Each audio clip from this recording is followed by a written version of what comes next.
Manchester is in the middle of a transformation that hasn't fully registered yet. Not a single regeneration scheme, not a flashy tech campus, but a £1.3 billion plus strategy that aims to reposition the city and the north as a serious counterweight to London's tech and innovation dominance. This has been branded by some as the Silicon Valley of the North. That phrase alone invites skepticism. But when you break down what's actually happening, the money, the land, the jobs and the long-term intent, it becomes clear that this isn't just marketing. This is a structural bet on how the UK economy grows next. Manchester's £1.3 billion ambition isn't about fixing what's broken, it's about changing what the region is.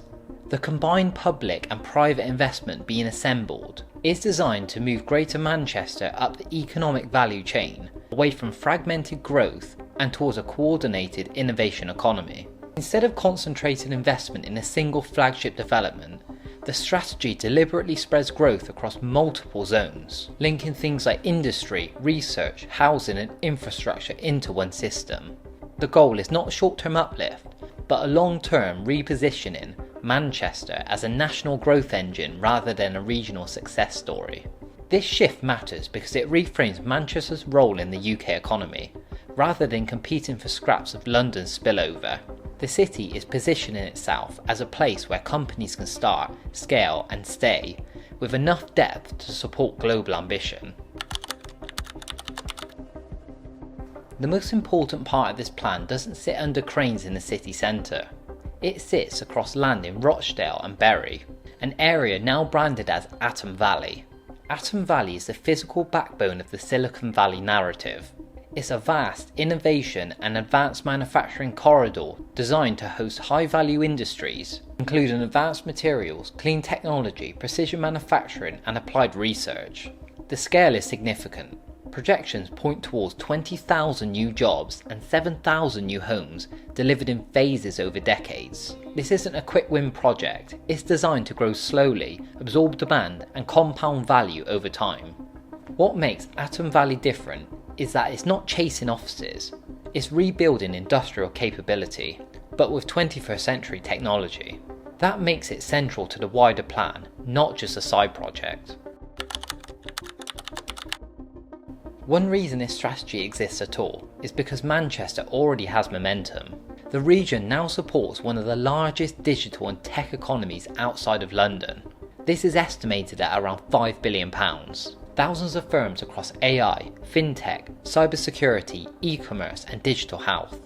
This matters because large innovation projects fail when they try to recreate ecosystems from scratch.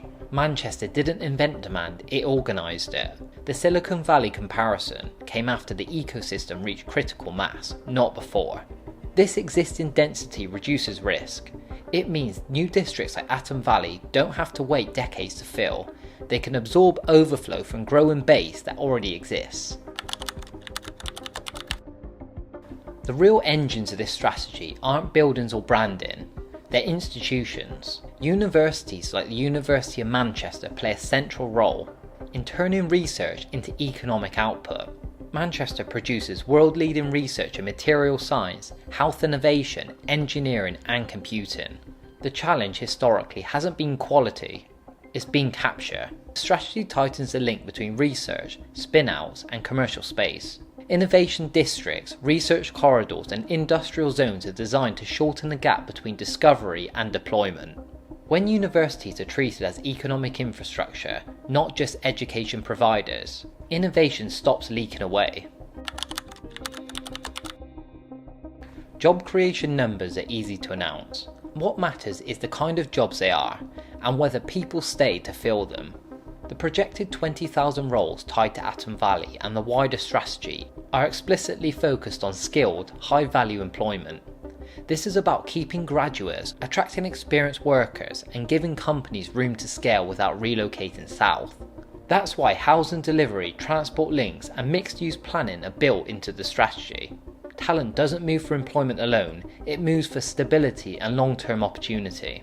Retention is the difference between a growth spurt and a growth cycle. The plan may be economic, but it's also deeply political.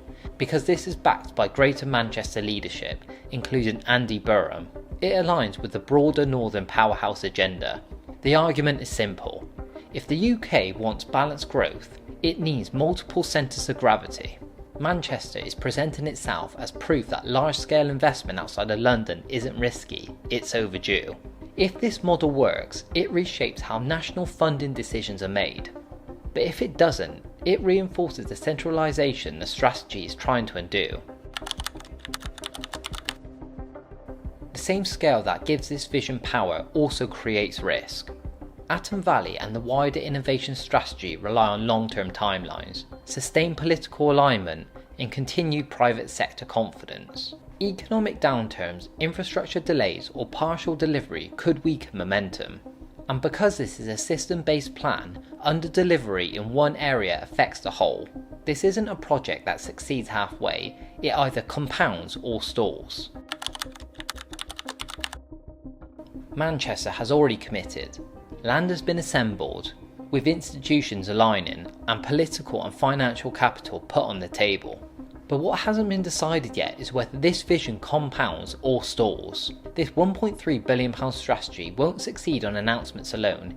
It depends on private investment continuing once the headlines fade, on infrastructure keeping pace with ambition, and skilled workers choosing to stay rather than treating the city as a stepping stone. Projects like this rarely fail loudly. They underperform quietly, space feels slower than planned. Jobs appear but not at the scale or quality promised. Right now, Manchester sits in the most fragile phase of a long-term strategy. After the vision is set, but before the results are undeniable. If this works, it becomes a blueprint for how the UK decentralises growth. If it doesn't, it reinforces the idea that even strong regional economies can't escape London's gravity. And that outcome hasn't been decided yet, but it's being shaped now, with one investment and one career choice at a time. What makes this story important isn't the branding or the headline number, it's what the plan is testing. For years, the UK has talked about rebalancing the economy, but mostly through redistribution, not by creating new centres of real economic power. Manchester's approach is different. It isn't waiting for spillover, it's trying to build an alternative engine of growth through industry, research, skills and place. It's risky, but it has to be. Because the real question here is whether the UK can sustain more than just one true growth centre. If Manchester succeeds, it proves decentralisation can work at scale, but if it fails, it suggests the system itself resists it, no matter how strong the case. That's why this matters beyond Greater Manchester. This isn't about becoming the Silicon Valley of the North. It's whether the UK is actually willing to let somewhere else win. And that's what makes this moment so revealing. Because Manchester isn't asking for special treatment. It's doing everything the system reclaims to reward. It's assembling scale, committing to long-term timelines, aligning universities with industry, and building the kind of ecosystems policymakers say they want to see. If that still isn't enough, then the problem isn't ambition, or governance, or execution. It's structural. It means the UK doesn't just favour centralisation, it depends on it. Which turns this project into something more than a regional experiment. It becomes a stress test for the entire growth model. A test of whether capital can be pursued to look beyond familiar postcodes, whether talent will trust places other than London with their futures, and whether government is prepared to back success even when it emerges outside the capital's orbit. Because if Manchester proves it can generate scale without permission, the conversation changes everywhere. Other cities follow, investment logic shifts, the idea that prosperity has to be concentrated in one place starts to break down. But if it can, if even a city with this level of capacity and momentum stalls, then it tells us something uncomfortable about the limits of regional policy in the UK. This is why the stakes here are higher than the price tag suggests. The outcome won't just determine what Manchester becomes, it will quietly shape how much confidence the country has in its own ability to change. If you enjoyed this video and you want more videos just like this, make sure that you like the video, subscribe to my channel, comment your thoughts on this in the comments below.